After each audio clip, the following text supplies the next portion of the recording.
Assalamualaikum warahmatullahi wabarakatuh. Waalaikumsalam warahmatullahi wabarakatuh. Selamat pagi kepada Bapak Ibu guru serta karyawan SDN Bumi Rejo 4. Pertama-tama marilah kita ucapkan puja dan puji syukur kehadirat Allah Subhanahu wa taala karena berkat rahmat dan hidayahnya kita hari ini bisa berkumpul dalam kegiatan pengimbasan seminar budaya positif sekolah di SDN Bumi Rejo 4. Jadi kegiatan ini adalah serangkaian acara dari program guru penggerak, di mana setelah kita menyelesaikan modul 1, kita wajib melakukan pengimbasan minimal ke sekolah kita masing-masing, seperti itu. Untuk mempersingkat acara, pertama-tama adalah kita buka dengan bacaan Bismillah bersama-sama. Bismillahirrahmanirrahim. Acara yang kedua adalah sambutan dari perwakilan kepala sekolah yang diwakili oleh Bu Yayu. Kepada Bu Yayu dipersilakan.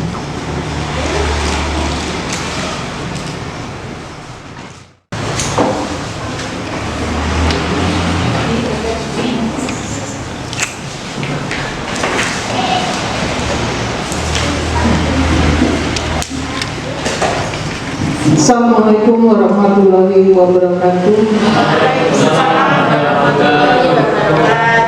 Kepada yang terhormat rekan-rekan SDN Wonorejo 4, peserta webinar budaya positif sekolah, saya ucapkan selamat mengikuti webinar budaya positif sekolah ini yang dibawakan oleh guru penggerak keluarga dan Bu Evi. Harapan kami adalah webinar ini bukan sekedar kita mengikuti secara lisan saja, tetapi harapan kami budaya positif sekolah ini betul-betul diterapkan di kelas, betul-betul diterapkan di sekolah kita. Contohnya saja adalah pembiasaan yang sudah kita laksanakan setiap hari. Sudah bagus berdoa, dipimpin oleh salah satu teman. Harapan kami nanti budaya positif sekolah sekali lagi bukan hanya sekedar hanya lisan saja, tapi tetap harus dipraktekkan dalam kehidupan anak-anak di sekolah. Harapannya juga nanti diterapkan juga di rumah. Itu mungkin penekanan saya. Setahu saya, yang pengetahuan saya masih belum paham 100% tentang budaya positif sekolah. Mungkin dalam kesempatan ini saya buka saja seminar ini, begitu. Saya buka pengimbasan budaya positif sekolah dengan membaca Bismillahirrahmanirrahim. Terima kasih. Saya kiri. Wassalamualaikum warahmatullahi wabarakatuh.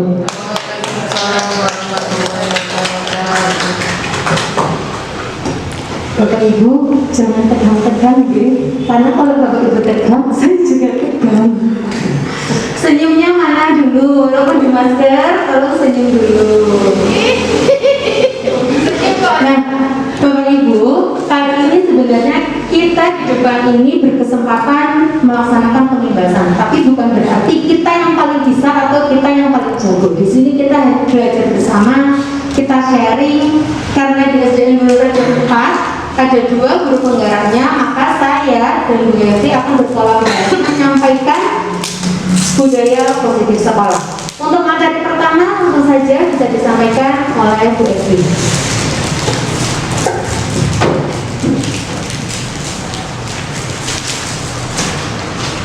Assalamualaikum warahmatullahi wabarakatuh. Alhamdulillahirrahmanirrahim. Wassalamualaikum warahmatullahi wabarakatuh. Bapak Ibu, izinkan pertama-tama saya mengucapkan terima kasih atas partisipasi Bapak Ibu karena telah bersedia menyempatkan untuk hadir dalam acara seminar pembahasan budaya positif sekolah. Bapak Ibu yang saya hormati, seperti yang disampaikan oleh Ibu Marga tadi, di sini kami bukan berarti bahwa kami ini adalah yang paling pintar, tetapi kami di sini diberi kesempatan untuk membebaskan semua ilmu dan informasi yang kita dapatkan selama kita melaksanakan pendidikan guru penggerak. Bapak Ibu, tujuan kami dalam melaksanakan pembahasan pada hari ini adalah memahami konsep pendidikan menurut Ki Hajar Dewantara yang dihubungkan dengan konsep budaya dan lingkungan positif di sekolah yang berpihak kepada murid. Jadi pembelajaran ini kita laksanakan untuk kembali kepada pendidikan kepada murid ya. Maaf ke anak-anak. Mohon maaf saya biasa menjelaskan ke anak-anak jadi menyebutkan anak-anak juga. Ya. Kemudian yang kedua tujuan kami adalah melakukan evaluasi dan refleksi tentang praktek disiplin dalam pendidikan Indonesia secara umum untuk mendapatkan pemahaman baru mengenai konsep disiplin positif untuk menciptakan murid dengan profil pelajar Pancasila. Kemudian yang ketiga adalah memahami peran sebagai guru untuk membangun budaya positif dengan menerapkan konsep disiplin positif dalam berinteraksi dengan murid. Bapak Ibu, sebelum kita lanjut ke dalam budaya positif sekolah, perlu dipahami kita kembali kepada pendidikan kita pada masa dulu yang berdasarkan dengan filosofi Ki Hajar Dewantara. Mungkin Ibunda Bu Yayu sudah mengajar berapa tahun Bu Yayu kalau boleh tahu? Saya hampir 40 tahun. Luar biasa ya Bapak Ibu, 40 tahun. Mungkin saya dan Bu Farda ini masih jauh sekali dari sempurna, karena pasti beliau sudah memahami dengan betul apa makna pendidikan menurut Ki Hajar Dewantara. Nah, kita kembali ke masa itu. Menurut Ki Hajar Dewantara, pendidikan merupakan menuntun segala kodrat yang ada pada anak-anak agar mereka dapat mencapai keselamatan dan kebahagiaan setinggi-tingginya, baik sebagai manusia maupun sebagai anggota masyarakat. Oleh sebab itu, pendidik itu hanya dapat menuntun tumbuh atau hidupnya kekuatan yang ada pada anak, agar dapat memperbaiki lakunya, bukan dasarnya. Hidup dan tumbuh kekuatan kodrat anak. Jadi Bapak Ibu, kita sebagai pendidik diibaratkan seorang petani yang menebar benih-benih padi,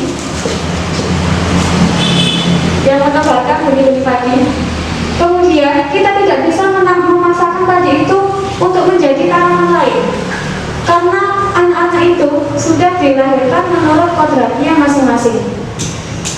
Mereka selama ini bukanlah kita anggap sebagai kertas kosong yang bisa kita tuliskan apapun sesuai keinginan kita, akan tetapi ketika lahir mereka itu sudah membawa kodratnya masing-masing.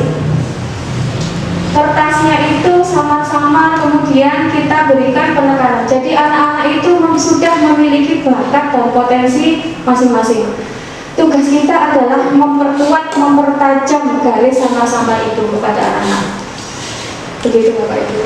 Nah, berdasarkan filosofi Ki Hajar Dewantara tadi, maka kita dapat menumbuhkan profil pelajar Pancasila, yaitu yang pertama, beriman, bertakwa kepada Tuhan Yang Maha Esa serta berakhlak mulia. Kemudian berkebinekaan global, bergotong royong, kreatif, berpikir kritis atau bernalar kritis, serta menjadikan anak-anak yang mandiri. Nah, sebelum ke budaya positif, kita dapat mewujudkan budaya positif di sekolah itu apabila sekolah bisa menciptakan lingkungan yang aman, nyaman,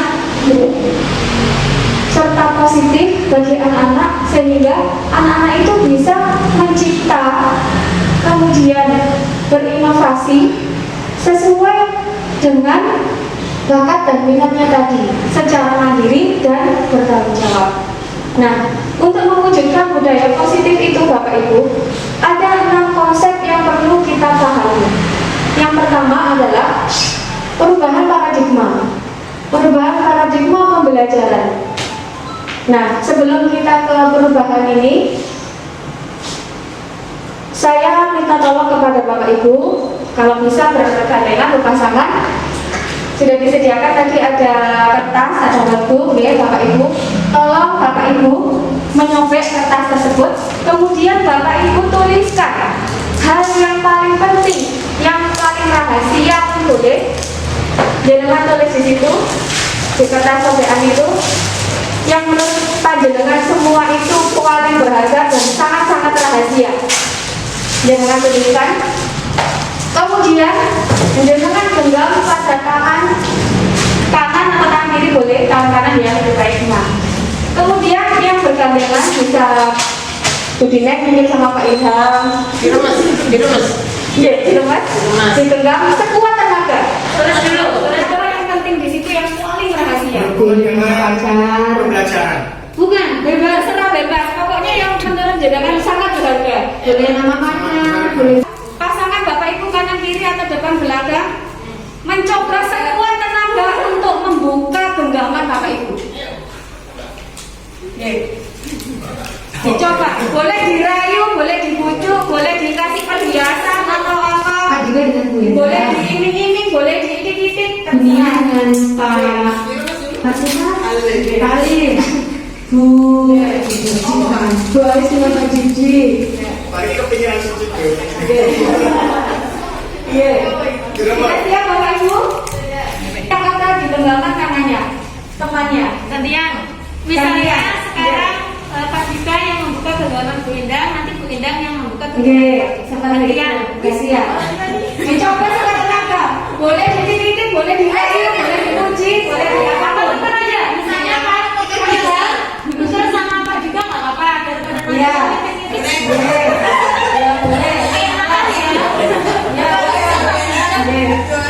Atau Pak Dika dengan Pak Didi.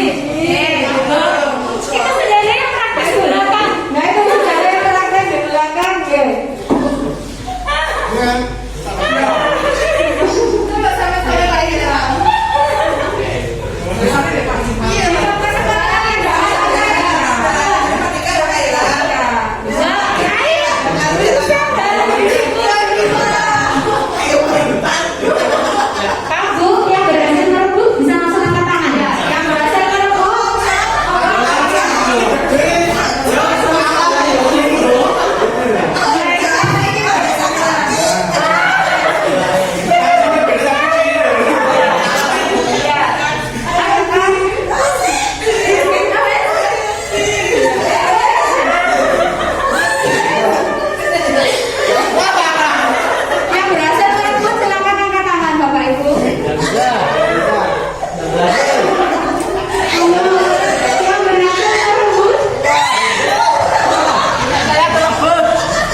Ya. Ya.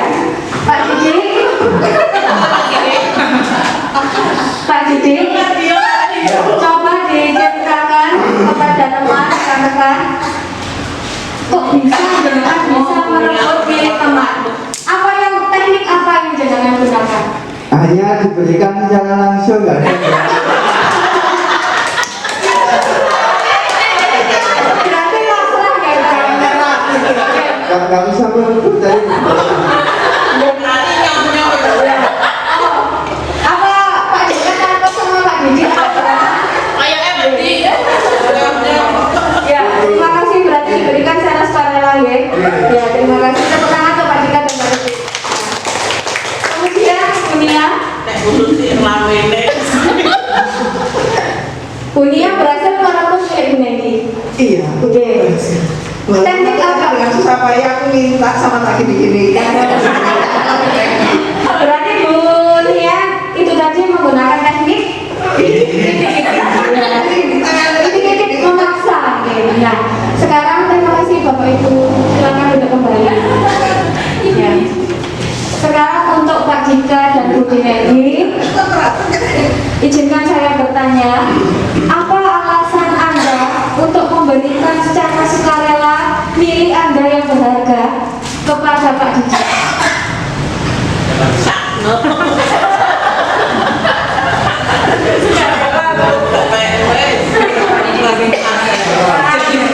Untuk alasan yang pertama ini saya menghormati Pak Didi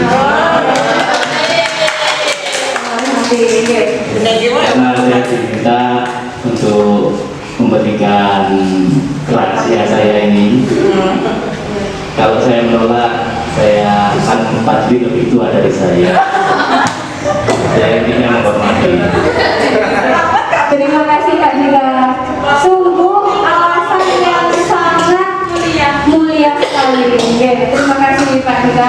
Kemudian Pak Dinedi, alasan panjenengan kalau saya, saya percaya sama dia akan mendengar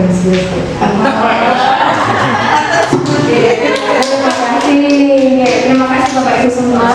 Nah, Bapak Ibu yang saya hormati, dengan tidak mengurangi rasa hormat kami, kegiatan itu tadi adalah bentuk nyata seperti gambaran kita kepada peserta didik kita. Nah, mereka itu sudah memiliki bakat alam atau kodrat alam mereka masing-masing. Coba kita bayangkan, jika anak-anak kita paksa untuk menjadi sesuai keinginan kita, kira-kira bagaimana perasaan mereka? Nesu, Bu. Tertekan, nesu ya. Nah, untuk itu seminar inilah yang akan mengantarkan kita bagaimana cara kita memperlakukan anak-anak sebagai mana mestinya. Nah, kegiatan kita tadi menunjukkan tentang stimulus respon kita. Kemudian yang kita akan bandingkan dengan teori kontrol yang kami dapatkan dari pendidikan guru penggerak. Nah, stimulus respon yang pertama, kita mencoba orang agar berpandangan sama dengan kita. Padahal setiap orang pasti memiliki karakteristik yang berbeda-beda. Kita tidak bisa memaksakan apa keinginan mereka agar sama dengan kita. Nah, jika teori kontrol itu kita berusaha memahami pandangan orang lain tentang dunia. Jadi kita menyatukan pemikiran kita agar kita mencapai suatu tujuan yang bersama sehingga kita keberhasilan demi kemajuan sekolah kita. Kemudian yang kedua, jika stimulus respon perilaku buruk itu dilihat sebagai suatu kesalahan. Jadi misalkan anak-anak, kenapa kamu gak masuk sekolah? Kenapa kamu gak kerjakan PR? Kamu salah, kamu tak hukum. Nah, itu kesalahan kita yang selama ini kita lakukan, Bapak Ibu. Kemudian kalau teori kontrol itu semua perilaku pasti memiliki tujuan. Anak-anak melakukan hal tersebut baik itu tujuannya baik atau buruk, itu dia pasti memiliki sebuah alasan. Kemudian yang ketiga, orang lain itu bisa mengontrol saya. Jika di stimulus respon itu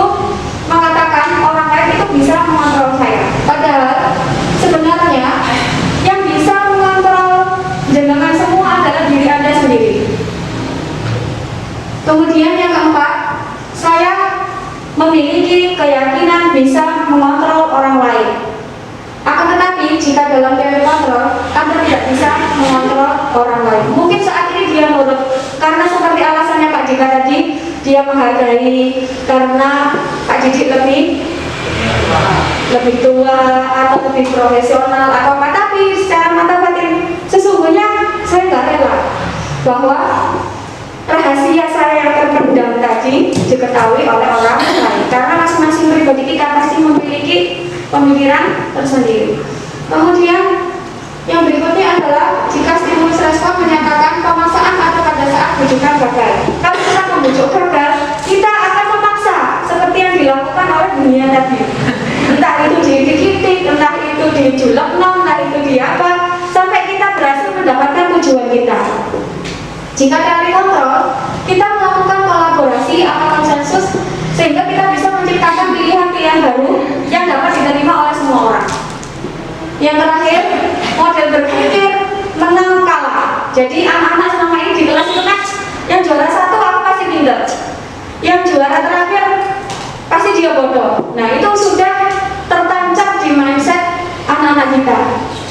Padahal anak-anak pasti memiliki kelebihan masing-masing. Jika di teori kontrol, model berpikirnya adalah menang-menang, semua sama, begitu. Berikutnya ada. Nah, konsep disiplin yang kedua untuk mewujudkan budaya positif. Yang kedua adalah perlu kita menanamkan konsep disiplin positif dan motivasi. Nah, kata disiplin itu sebelum saya lanjutkan, mohon sebenarnya arti disiplin itu apa Bapak Ibu? Monggo angkat tangan. Tepat waktu. Anut. Belajar sesuai aturan. Ada lagi? Disiplin artinya adalah sesuai aturan, manut, tepat waktu. Nah, itu yang kita pahami. Nah, yang terjadi di masyarakat selama ini, jika anak tidak disiplin, maka anak-anak akan mendapatkan hukuman. Nah, itu. Nah, perlu diketahui bahwa kata disiplin ternyata berasal dari bahasa Latin, yaitu disiplina, yang artinya belajar. Jadi mereka itu sebenarnya proses belajar. Bahkan kalau ada hukuman itu sebenarnya tidak perlu kita berikan. Jika sangat terpaksa itu baru kita berikan. Kalau perlu tidak diberikan. Nah, nanti kenapa hal itu bisa terjadi nanti akan dijelaskan berikutnya oleh rekan saya. Nah, yang kedua, makna asal dari kata ini itu berkonotasi dengan disiplin diri dari murid-murid Socrates dan Plato. Disiplin diri membuat orang menggali potensinya menuju sebuah tujuan apa yang dia hargai. Sehingga dia kan anak-anak itu selama ini kalau di kelas kamu harus wajib masuk kelas. Kalau terlambat kamu berada di luar kelas tunggu. Teman-temannya sudah mulai berdoa, kamu harus tunggu di luar, nggak boleh masuk. Nah, secara nggak langsung ini kita melukai perasaan hati anak-anak. Padahal dia pasti memiliki alasan atau tujuan. Gak usah masuk karena kamu terlambat. Temannya sudah berdoa, sudah asmaul husna, dia menunggu di luar, kita seterah. Nah, itu. Dari situ dia merasa dia tidak dihargai. Kemudian dalam budaya kita, makna kata disiplin itu telah berubah menjadi sesuatu yang dilakukan seseorang pada orang lain untuk mendapatkan kepatuhan. Kita kontrol, secara nggak sadar kita mengontrol murid kita sehingga itu mereka biar bisa patuh sama kita, biar dia itu bisa kita genggam. Tanpa kita sadari dia memiliki kebutuhan yang berbeda. Nah, kecenderungan umum itu ya menghubungkan kata disiplin dengan ketidaknyamanan, sehingga dia terpaksa patuh, akhirnya dia tidak nyaman, kemudian dia di kelas itu menjadi berulang, entah itu tidak mau mengerjakan, entah tidak suka gurunya, entah tidak tertarik materinya karena terbawa dari suasana yang tidak nyaman tadi. Nah, sehingga mereka melakukan kegiatan itu bukan dengan apa yang mereka inginkan, ya, sehingga tidak bisa tercapai suatu tujuan yang mulia. sehingga kita bisa mematikan karakter anak-anak Bapak Ibu. Nah, yang ketiga, konsep untuk mewujudkan budaya positif sekolah adalah kita harus mengetahui apa motivasi perilaku manusia. Di sini disebutkan manusia melakukan suatu tindakan karena memiliki 3 motivasi. Yang pertama, yang seperti saya sebutkan tadi, dia nurut sama gurunya, takut terlambat karena dia menghindari ketidaknyamanan tanpa tahu jati dirinya itu sebenarnya gimana. Ya, dia menghindari ketidaknyamanan atau hukuman. Kemudian yang kedua, dia mau melakukan itu karena ingin mendapatkan imbalan, ingin dipuji guru, kalau kamu pintar, setiap hari datang tidak terlambat, tetap mengerjakan PR, nggak pernah telat mengumpulkan tugas. Nah, dia melakukan itu hanya karena ingin imbalan, bukan karena dari dirinya sendiri. Nah, yang ketiga, ini yang perlu kita tanamkan kepada anak-anak. Kita harus menyadarkan anak-anak bahwa untuk menghargai diri sendiri itu menjadi insan sesuai harapan anak-anak. Jadi kita perlu menumbuhkan perilaku anak-anak itu dengan motivasi karena dia menghargai dirinya sendiri. Aku harus disiplin karena aku besoknya ingin menjadi seperti ini. Kan beda ya Bapak Ibu dengan menghindari ketidaknyamanan dengan mendapatkan imbalan. Jadi dia memiliki kesadaran pada diri sendiri sehingga bisa menciptakan suatu sikap yang mandiri dan tanggung jawab. Ya. Kemudian yang berikutnya, apa bedanya keyakinan kelas, hukuman, dan penghargaan? Nah, perilaku warga kelas menjadi sebuah kebiasaan seperti yang saya contohkan tadi. Kebiasaan kita secara nggak sadar kita mengontrol siswa kita, yang akhirnya membentuk nanti kalau kebudayaan kita positif, maka juga akan terbentuk kebudayaan yang positif. Nah, untuk terbentuknya kebudayaan positif tersebut, pertama-tama yang diciptakan adalah kita sepakati keyakinan-keyakinan yang kita buat atau prinsip-prinsip dasar bersama kepada seluruh warga kelas. Jika keyakinan kelas itu sudah kita buat, anak-anak membuat, guru membuat, nah itu kan mereka buat sendiri, sehingga bisa mereka melakukan hal tersebut dengan senang hati tanpa adanya rasa tidak nyaman atau terpaksa ataupun sekedar untuk mendapatkan imbalan. Nah, sekarang alasannya mengapa harus keyakinan kelas?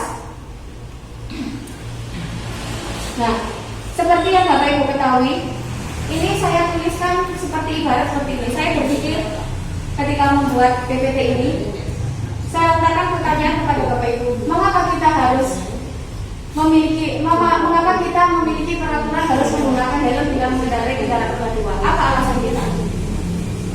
Keselamatan. Untuk keselamatan. Karena kita sadar ke dalam diri kita sendiri, kalau aku nggak pakai helm, kok aku tiba kecelakaan, nanti aku celaka, kan gitu kan ya. Kemudian, mengapa kita memiliki peraturan 3M? Menggunakan masker, mencuci tangan, menjaga jarak. Tujuannya adalah untuk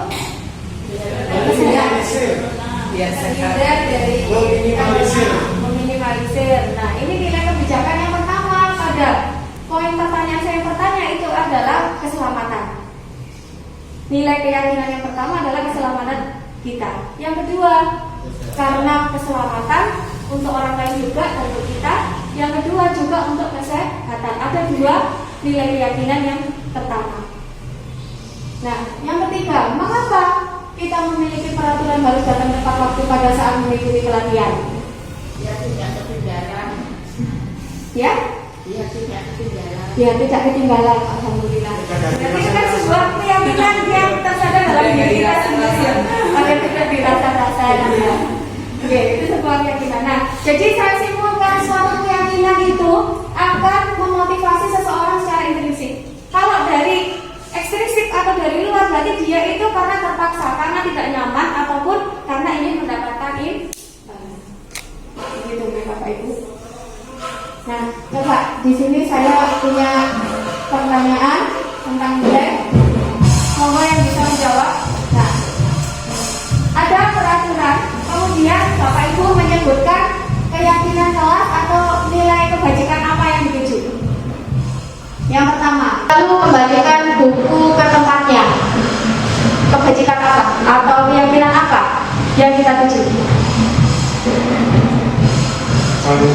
Tanggung jawab.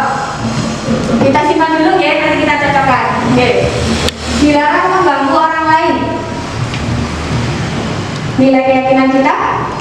Toleransi. Toleransi. Ada toleransi? Oke, ya yuk. Aturan. Yang ketiga, hadir di sekolah 15 menit sebelum pembelajaran dimulai.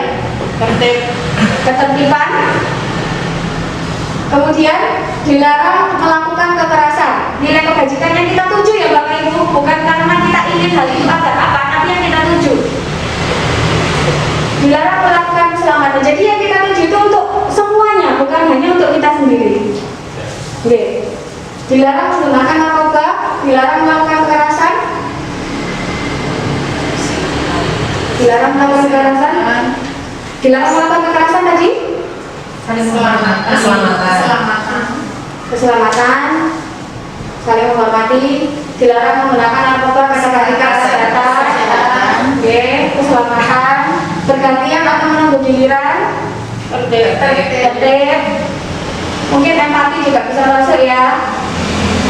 Kemudian gunakan masker, kesehatan, jangan berlari di kelas atau koridor, keselamatan. Baik, kita cocokkan. Nah, selalu kembalikan buku ke tempatnya merupakan keyakinan Indonesia adalah tanggung jawab. Dilarang mengganggu orang lain, itu kita menghormati orang lain dan diri sendiri. Jadi kita tidak mengganggu satu sama lain. Hadir di sekolah 15 menit sebelum pembelajaran dimulai. Nah, ini perlu kita tekankan ke anak-anak. Kita menyadarkan ke anak-anak bahwa guru juga harus dihormati, anak-anak juga harus dihormati. Kemudian komitmen pada tujuan. Kita akan buat komitmen dengan anak-anak. Kemudian melakukan kekerasan, keselamatan tadi betul ya. Kemudian menghormati orang lain. Dilarang menggunakan narkoba, kesehatan, bergantian atau bergiliran, menghormati orang lain, kesabaran, menggunakan masker, kesehatan dan keselamatan. Jangan berlari di kelas atau koridor, keselamatan dan keamanan. Yang berikutnya. Nah, sekarang Bapak Ibu dari sini yang saya sampaikan tadi kira-kira sudah bisa membedakan antara hukuman dan konsekuensi ya? Ya. Coba sekarang Bapak Ibu menjawab kira-kira ini termasuk hukuman atau konsekuensi? Siap. Mencatat 100 kali di dalam buku kalimat saya tidak akan terlambat lagi karena terlambat sekolah. Hukuman. Lari mengelilingi lapangan basket 2 kali karena terlambat hadir di sekolah. Hukuman. Murid diminta untuk push up 15 kali karena tidak menggunakan masker ke sekolah. Hukuman. Menggantikan kertas tugas teman yang telah dicoret-coret. Konsekuensi. Membersihkan tumpahan air di meja tulis karena tersenggol pada saat belajar. Konsekuensi. Meminta murid tidak mengenakan sepatu seharian di sekolah karena tidak mengenakan sepatu hitam. Hukuman. Lari mengelilingi lapangan bola basket 2 kali karena terlambat 10 menit untuk pelajaran PJOK. Hukuman. Kita cocokkan. Yang betul nomor 1 sampai 6. Yang 7. Mengapa kok PJOK itu termasuk konsekuensi? Karena kan dia itu melakukan pembelajaran PJOK. Tujuannya kenapa diberi konsekuensi? Temannya sudah melakukan pemanasan, dia belum. Nah, makanya dia diberi konsekuensi lari. Nah, seperti itu. Itu perlu kita jeli ya Bapak Ibu. Kemudian berikutnya. Nah, ini perbedaannya. Perbedaan hukuman dan konsekuensi adalah jika hukuman sesuatu yang menyakitkan harus terjadi, anak-anak tersakiti, seperti tadi kita menghukum ya. Kalau konsekuensi sesuatu harus terjadi. Kemudian yang kedua, membuat anak sakit fisik maupun hati, loro hati, untuk jangka waktu yang lama, janggut kepada gurunya.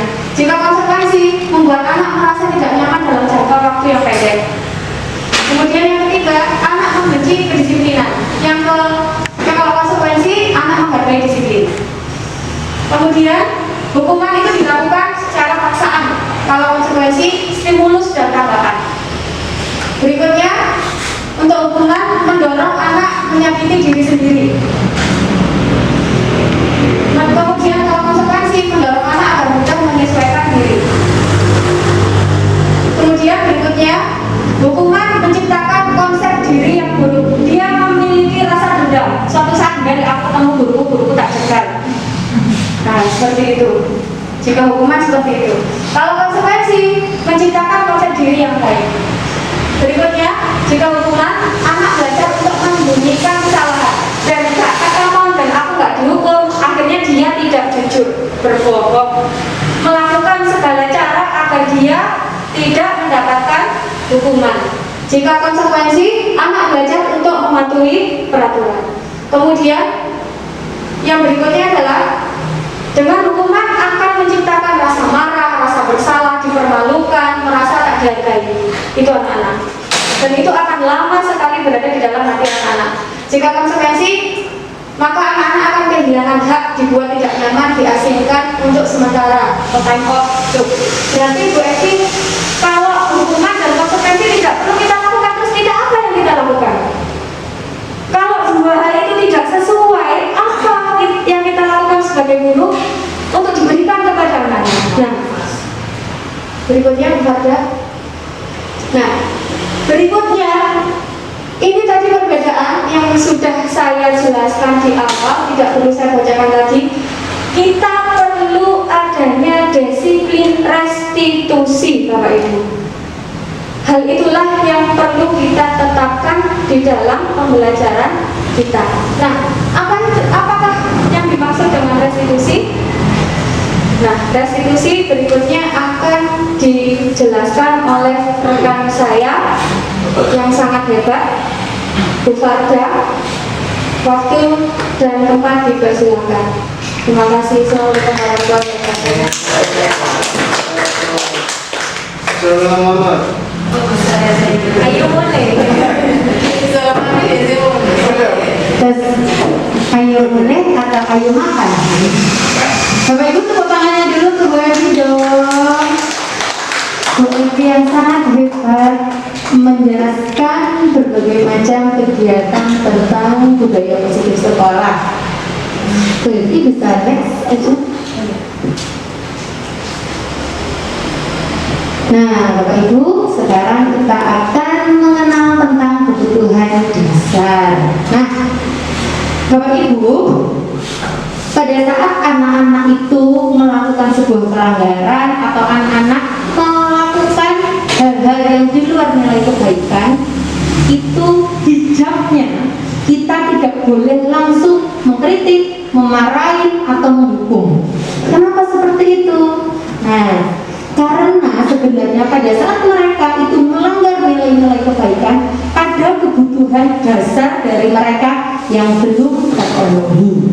Oleh karena itu, mari kita bersama-sama mengenal 5 kebutuhan dasar manusia.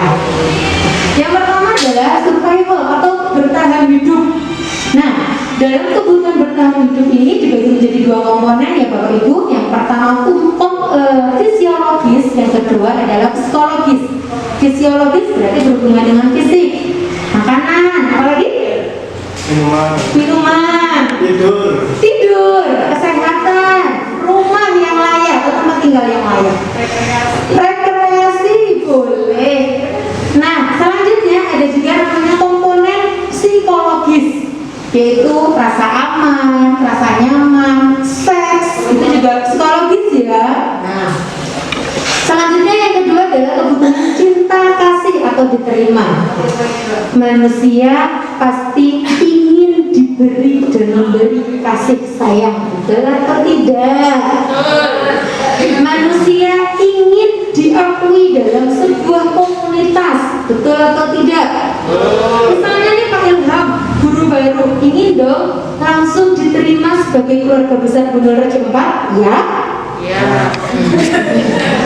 Pak Alif nih, yang lama sendiri ingin dong menerima kasih sayang, tidak hanya memberi, betul?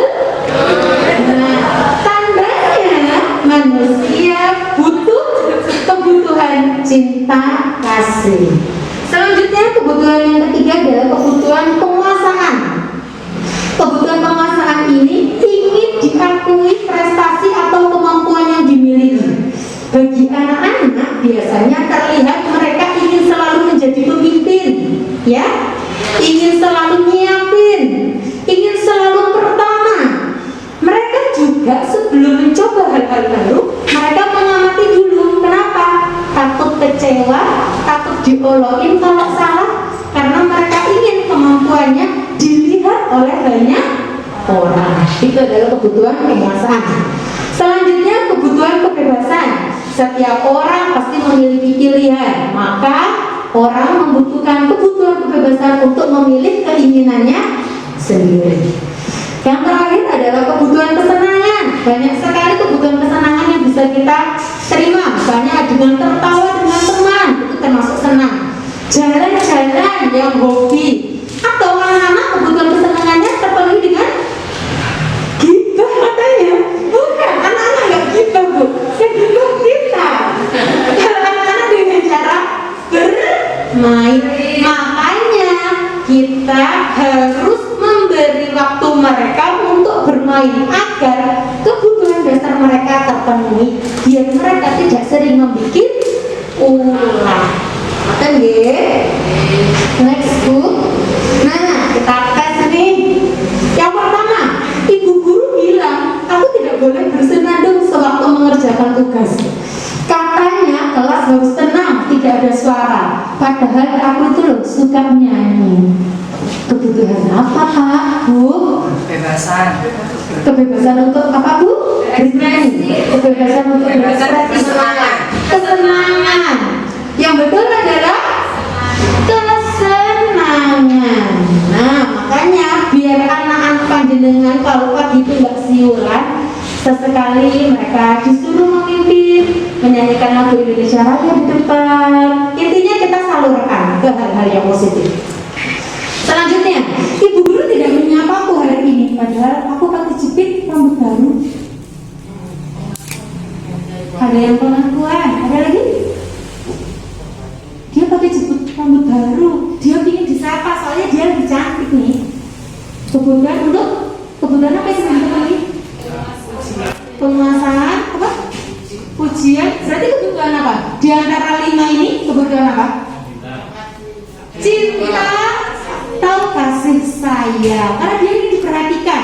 Manusia tidak hanya ingin memperhatikan, saya juga butuh diperhatikan. Nah, selanjutnya yang ketiga, aku bosen.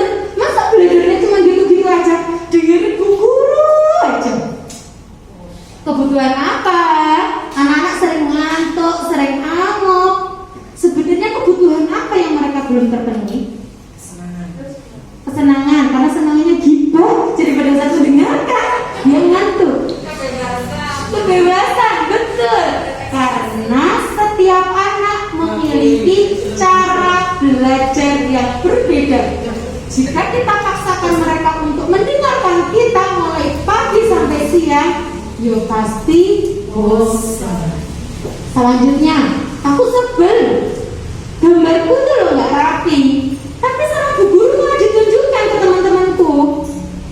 Kebutuhan apa? Penguasaan bintang itu. Oke, betul, penguasaan. Karena mereka itu ingin kemampuannya diakui atau dilihat oleh banyak orang. Jadi pada saat mereka posisi dia tidak menguasai, harapannya tidak dilihat oleh orang.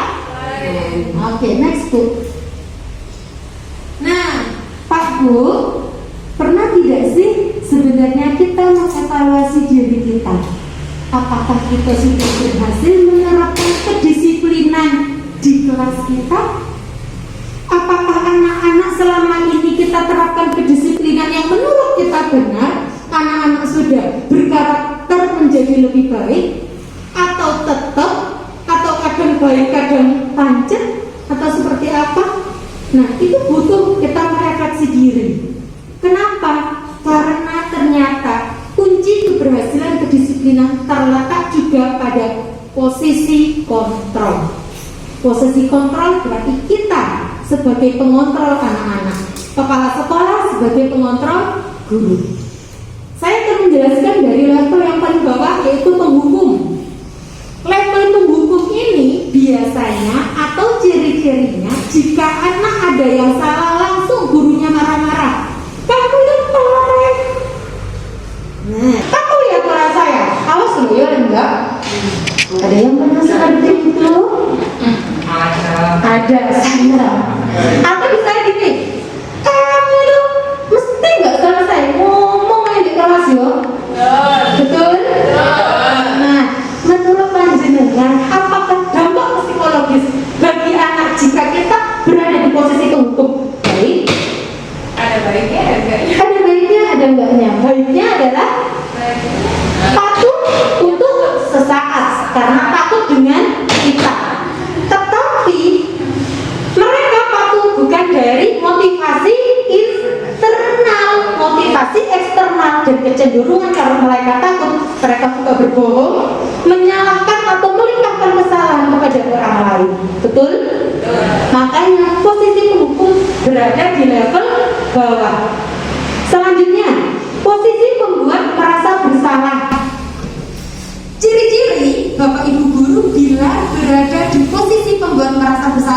ngomongnya halus, mek bahasa Jawa ini nyakit.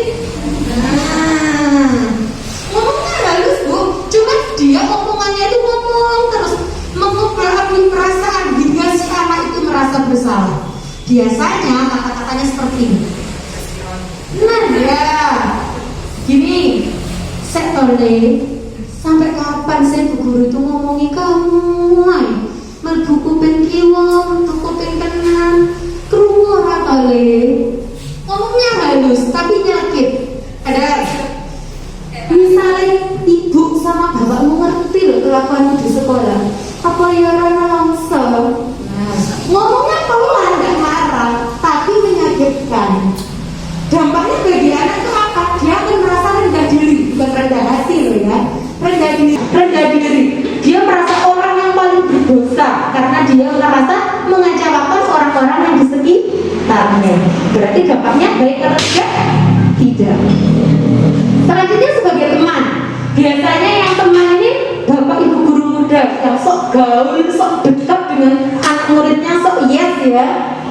Misalnya nih, iya, itu muridnya terlambat. Mereka nggak bakal memarahi atau menyakiti, ngomongnya gini, leh, wong kamu tuh olahraga juara 1 lari, mosok telat. Nah, jadi bahasanya itu bahasa gaul agar mereka sadar dengan menggunakan bahasanya sesuai dengan seusia mereka. Nah, dampaknya bagus untuk sementara. Dia hanya menghormati yang menurut dia guru itu nyaman, tapi tidak atau belum tentu berlaku pada guru lain yang menurut dia jahat.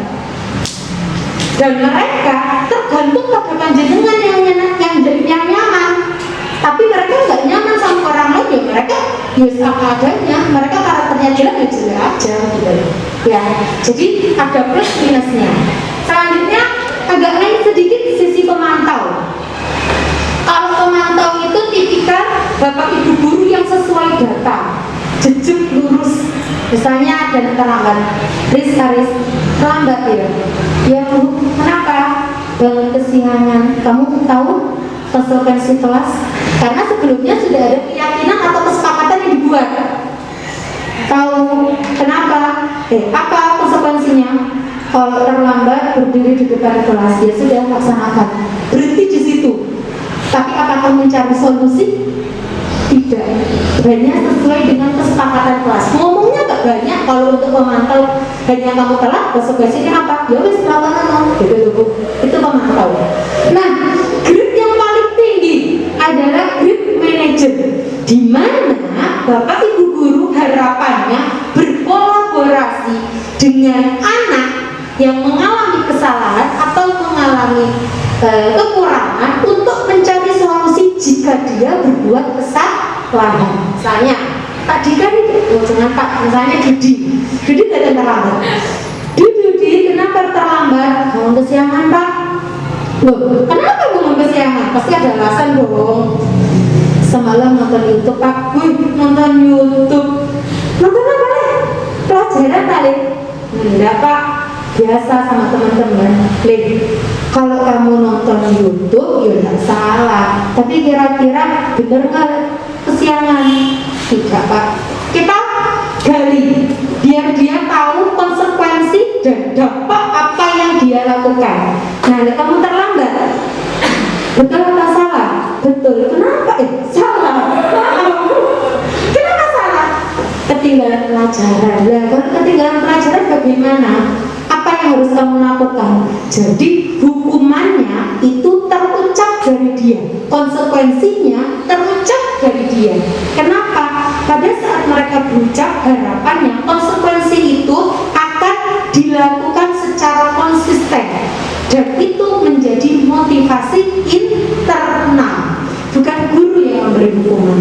Jadi mereka memilih hukuman apa atau konsekuensi apa yang mereka jalani sesuai dengan perilaku mereka yang pernah mereka lakukan. Seperti itu ya. Harapannya setelah kita mempelajari 5 posisi kontrol ini, kita bisa berada di posisi manajer.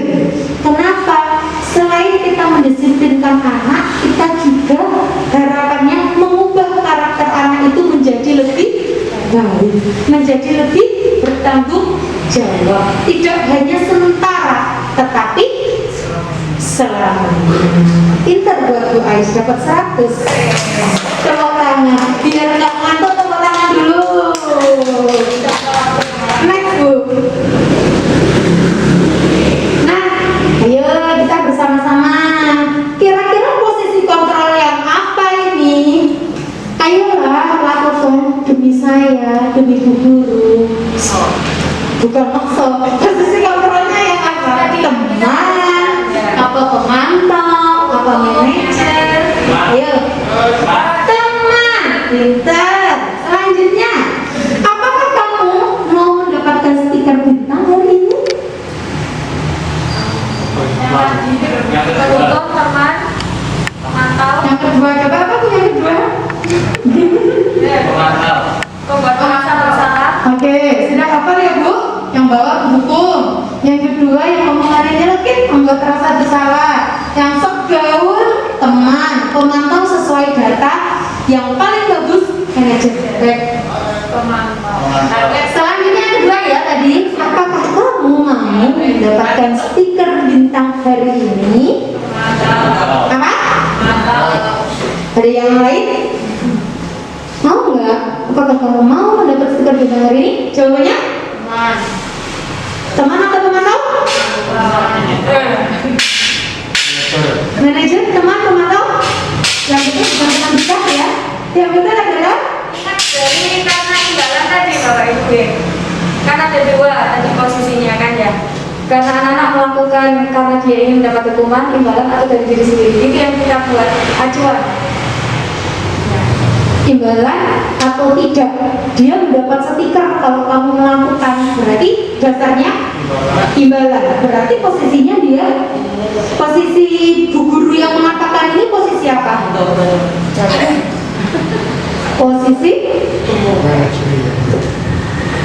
Posisi apakah kamu mau mendapat stiker ini? Kalau itu kamu garis yang rapi ya. Adalah teman. Selanjutnya, bagaimana kamu bisa menyelesaikan masalah ini? Gurunya bertanya pada anak yang bermasalah. Manajer. Selanjutnya, kamu itu selalu paling terakhir. Hukum. Selanjutnya, kamu tidak akan mendapatkan bintang bila tidak menyelesaikan tugas ini. Oke, itu hukum. Berapa kali ya saya itu sudah katakan sama kamu, kok bukan cerai? Apa itu?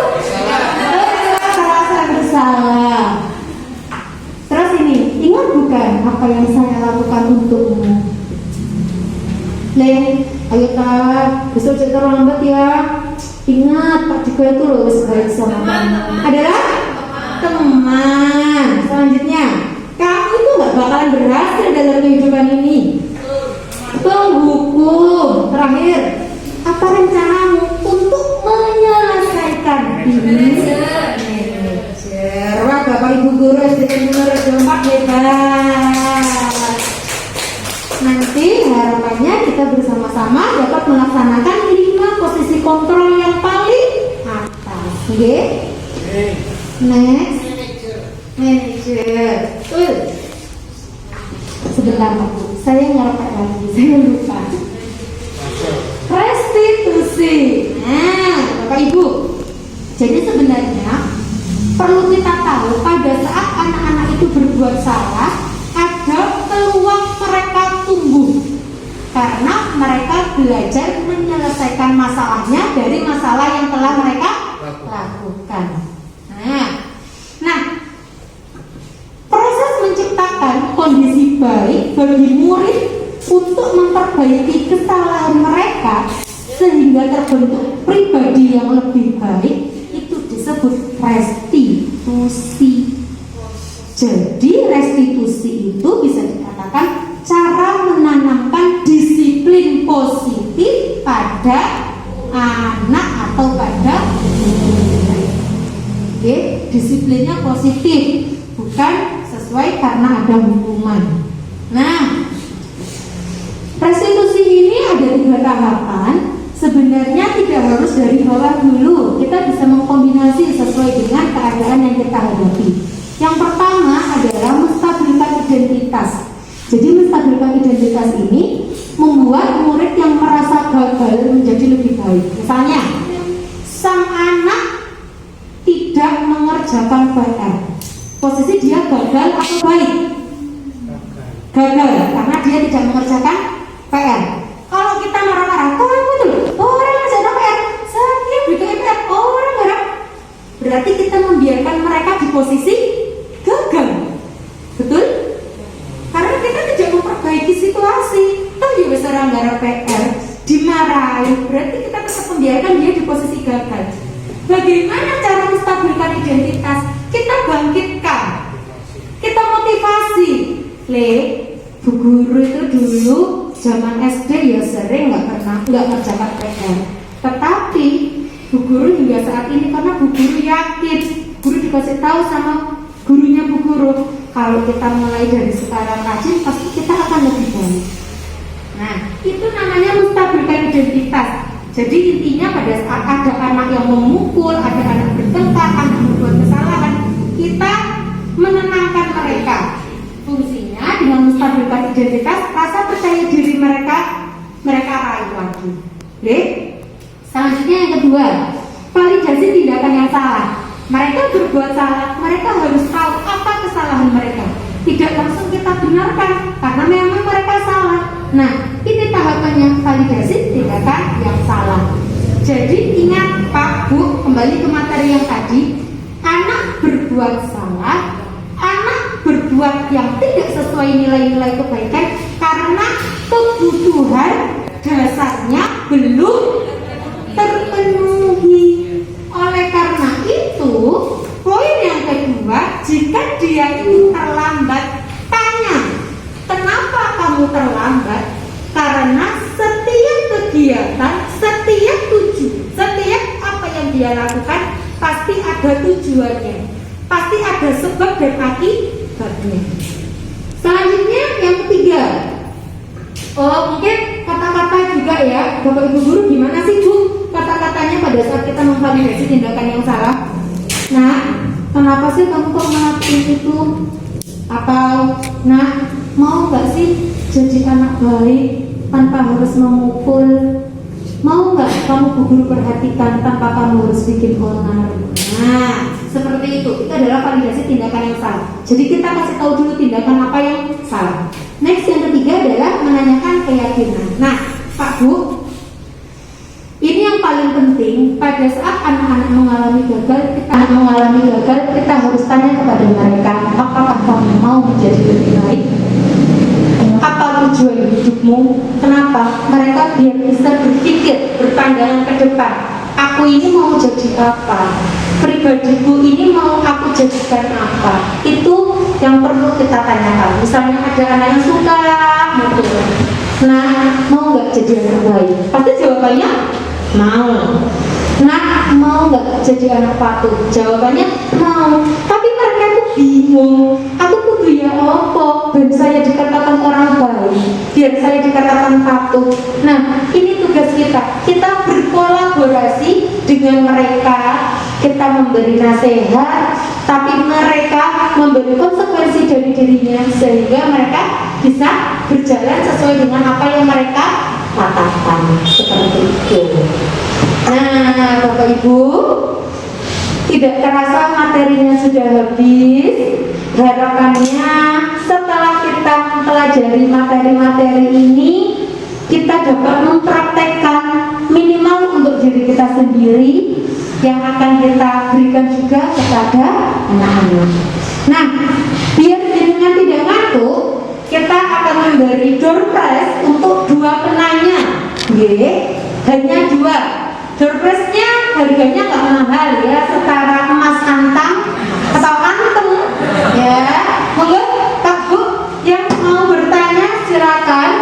Monggo Bapak Ibu, dari 2 orang saja karena hadiahnya limited edition sehingga hanya orang-orang tertentu yang bisa mendapatkannya. Monggo, ada yang mau bertanya? Bertanya boleh, curang pendapat boleh. Yang penting tidak curhat masalah rumah tangga. Mungkin ada yang ingin memberikan tanggapan atau bertanya. Atau hadiahnya dikeluarkan dulu Bu. biar terkait semangat ya, biar semangat. Yang ini adalah tiket Labuan Bajo, sedangkan ini adalah Mas Antam 5 kilogram. Mas Antam atau Mas Antam? Mas Antam. Ya. Monggo, Pak Bu, silakan bertanya. Oke, Benda. Monggo Bu Benda. Bu Benda mau memilih Labuan Bajo atau Mas Antam? Ya, mana saja. Terima kasih. Assalamualaikum warahmatullahi wabarakatuh. Materinya sungguh sangat bagus. Terima kasih atas paparannya. Namun di sini saya agak bingung ya Bu. Nanti mohon dijelaskan. Kita antara tadi hukuman dan apa Bu Fadil? Konsekuensi. Ya. Kadang kita justru membedakan. Terlihat dari Bapak Ibu guru tadi mana yang hukuman, mana yang konsekuensi. Nah, anak-anak itu kan peniru ulung nih. Anak-anak adalah peniru ulung, apalagi di sekolah dasar. Ketika kita memberikan suatu hukuman atau konsekuensi, anak dalam hati pasti bertanya, ibu menyarankan A, sedangkan ibu sendiri tidak melakukan A, begitu. Karena ini sering saya temui di lapangan, ya, ketika kita semua meminta anak-anak, nah, kalau sekolah gunakan sepatu berwarna hitam. Sedangkan pada kenyataannya banyak sekali dari kita, saya sendiri pun demikian, yang tidak menggunakan sepatu warna hitam. Nah, ini bagaimana perasaan anak kita? Ketika kita membuat konsekuensi atau hukuman seperti itu atau peraturan seperti itu, ini bagaimana solusinya seperti itu? Terima kasih, itu saja yang bisa saya sampaikan.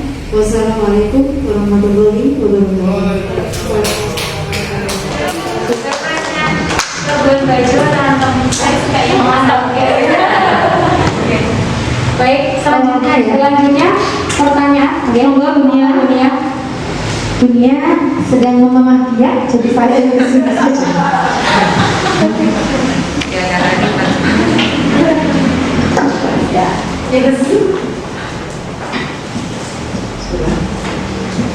Terima kasih atas waktunya. Ini pernah waktu itu sempat kita pernah berdiskusi ada. Ini kebetulan tadi juga sedang saya ini menjadi kendalanya dengan beberapa anak yang mempunyai kendala dalam hal ini. Dia sebetulnya bisa di dalam kelas itu bisa, tetapi karena sesuatu hal sehingga dia itu kurang bisa konsentrasi dalam kelas. Nah, itu pernah saya sampaikan kepada kita di kelas sudah melakukan beberapa cara dengan beberapa pujian atau beberapa iming-iming, ibaratnya supaya dia itu mau menulis, kalau enggak mau memperhatikan apa yang saya sampaikan di kelas. Dan itu ternyata cuma berjalan 1-2 hari. Nah, di hari berikutnya dia mengulangi hal tersebut lagi. Misalnya dia malas, nggak mau menulis sama sekali, hampir 1 hari full saat itu, beberapa hari ini. Dan itu sudah saya sampaikan kepada wali murid. Dan wali murid itu menyatakan bahwa di rumah anaknya itu menulis apa yang saya berikan tugasnya itu di rumah selalu dikerjakan. Nah, bagaimana cara kita, mungkin dari teman-teman juga pemateri mungkin bisa memberikan satu solusi apa yang bisa saya sampaikan kepada wali murid untuk memberikan penjelasan supaya dia bisa memotivasi putranya di rumah. Karena sekarang mungkin ada beberapa cara yang belum saya lakukan. Jadi karena waktu yang terbatas juga kita di dalam kelas, sehingga saya merasa belum berhasil untuk membuat anak ini supaya dia lebih semangat lagi untuk belajar, apalagi memperhatikan tugas-tugas dalam kelas. Terima kasih. Assalamualaikum warahmatullahi wabarakatuh. Terima kasih kepada Mulia atas pertanyaan yang diberikan. Monggo hadiahnya buat ini. Oh, ada.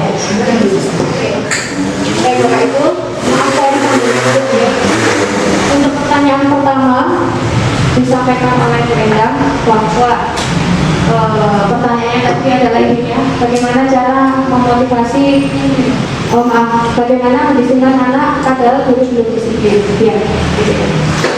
Untuk itulah Bapak Ibu, kita di sini memberikan seminar budaya disiplin sekolah, budaya positif yang isinya itu disiplin diri sendiri. Harapannya kita sebagai Bapak Ibu guru menjadi role model bagi peserta didik kita. Nah, jika kita menjadi role model bagi anak-anak, seperti yang kata Bu Endang katakan tadi ya, anak-anak itu meniru ulung, memang betul Bapak Ibu. Anak-anak itu memang meniru ulung. Anak saya sendiri ya, yang masih kecil, jika saya berkata apa langsung diikuti, saya bertindak apa langsung diikuti, seperti itu. Memang anak-anak itu meniru ulung. Nah, disinilah peran kami berdua untuk memberikan pembahasan tentang budaya positif sekolah, di mana isinya itu berisi tentang penerapan disiplin positif. Jadi disiplin positif itu tidak berarti seperti yang kami sampaikan tadi, kita membuat aturan jika anak-anak tidak nurut kita beri hukuman, maka jangkanya itu akan tidak bertahan lama, tidak jangka panjang. Nah, untuk solusi yang dihadapi Bu Endang, alangkah baiknya kita sebagai role model anak-anak, kita mencontohkan yang baik dahulu. Sebelumnya itu ya, kita membuat kesepakatan, kita bisa berkolaborasi dengan teman-teman bagaimana kita harusnya bertindak, bersikap kepada peserta didik. Nah, jadi kita bisa mencontohkan kepada anak-anak begini loh, kalau Bu Guru seperti ini, jadi anak-anak juga harus seperti ini. Begitu. Ya. Mungkin Bu Farda bisa menambahkan. Terima kasih Bu Eci. Seperti yang kita bahas tadi, sebelum kita memberikan motivasi kepada anak-anak, alangkah lebih baiknya atau bijaknya kita yang termotivasi terlebih dahulu.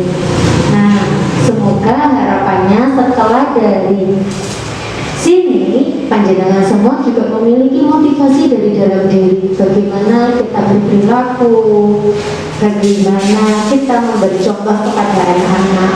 Karena anak-anak tidak akan memberi nilai kita, apalagi menghukum kita. Yang ada tanggung jawab kita. Kita diamanai sebagai seorang guru, pasti ada tanggung jawab di pundak kita untuk menjadikan anak yang lebih baik. Kita tidak bisa merubah anak yang lebih baik jika kita tidak disiplin diri. Minimal kita bisa disiplin diri, lalu kita mempunyai sikap integritas. Dalam artian integritas konsekuen. Lek sekarang pakai sepatu, yuk besok harus pakai sepatu. Lek muridku tak suruh berangkat pagi, yuk aku ojek telat. Tapi jangan lihat saya ya Pak Bu. Ada beberapa yang sudah senyum bersama saya. Nah, harapannya setelah ini kita bersama-sama sadar. Saya tidak berkata saya paling benar, orang saya juga manusia. Tapi minimal dari sekarang kita sama-sama sadar, yuk bersama-sama buat anak-anak. Yuk kita bekerja dibayar buat anak-anak loh. Masa sih cuma sepatu dan terlaku datang pribadi kita nggak bisa. Integritas, malu dengan integritas. Oke? Bagaimana Bu Ena? Sudah, terima kasih. Untuk pertanyaan kedua dari Bu Nia, bagaimana mendisiplinkan anak padahal maaf tadi yang satu dua. Nomor satu, pertanyaan yang kedua dari Bu Nia, cara memotivasi atau solusi pada wali murid untuk memotivasi anak di rumah. Begini Bapak Ibu, pertama-tama memang perlu peran serta atau kolaborasi kita dengan orang tua, itu memang sangat perlu. Jadi harapannya kita sebagai pendidik itu selalu berkolaborasi dengan orang tua murid. Ada apa-apa dengan orang tua murid itu kita bicarakan. Anaknya di sekolah berkelakuan apa, kita sampaikan kepada orang tua murid. Nah, apabila orang tua murid mengalami kesulitan, itulah gunanya kita memberi solusinya. Apabila kita tidak mendapatkan solusinya, kita solasi. Apabila kita tidak mendapatkan solusinya, kita bisa berkolaborasi dengan rekan sejawat untuk mengatasi masalah tersebut. Nah, Itulah pentingnya berkolaborasi dengan teman sejawat begitu. Nah, anak-anak yang mengalami kesulitan belajar atau mengalami kesulitan disiplin diri, mungkin mereka ini ada beberapa kebutuhan dasarnya yang tidak terpenuhi, Bapak Ibu. Jadi dari situ kita bisa saling sharing dengan orang tua untuk menggali apa sih kira-kira yang dibutuhkan anak-anak, kebutuhan apa yang belum dia penuhi. Dari situ nanti kalau ketemu kita saling sharing dengan orang tua, nanti akhirnya ketemu kebutuhan dasar anak apa yang belum terpenuhi.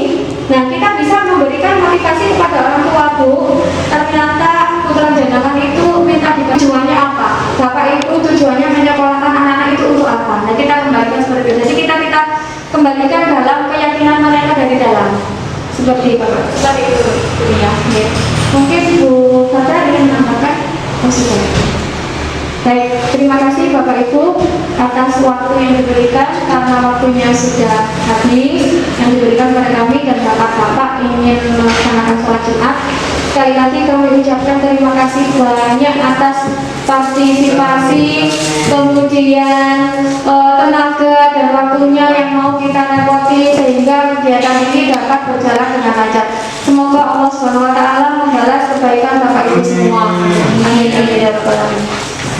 Baik, saya tutup acara ini. Terima kasih banyak. Assalamualaikum warahmatullahi wabarakatuh.